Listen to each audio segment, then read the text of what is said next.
And also mga kapatid, in luhan, Proverbs ayaw chapter 3 verse ng 5, lumisan.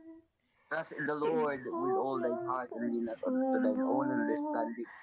In all thy laman ways ang acknowledge him, and buhay he shall ko. direct thy path.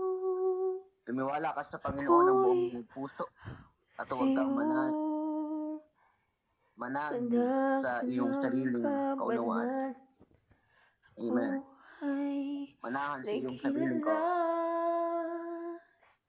at ako ay namangha. at kaniyang ituturo ang iyong Mo'y mga landas. Let us all pray mga kapatid. dumadaloy, Panginoong Diyos, maraming salamat ibugin mo sa pagkakabasa ng iyong mga salita, ako. Ama. We pray, Lord God, hallelujah, na itong muling Kalakasan kasihan, ko Panginoon, hallelujah. ikaw, Basbasan, O Diyos, Jesus. hallelujah, upang maging kalakasan ito Pag-ibig ng bawat isa sa amin, mo'y Panginoon. I-bless mo rin, O Diyos, walang ang iyong lingkod, hallelujah, na iyong hanggan. gagamitin, Panginoon, sa hapon na ito, Prinsensya sa araw na ito, Ama. mo'y Hallelujah. Use me, Lord God, as a channel of your kailangang blessing, Panginoon. lubos. Let your wisdom, Sa knowledge be upon me, aming Panginoon, and your buhay anointing. ay In Jesus' name we pray. ikaw lahat. Amen. Kalakasan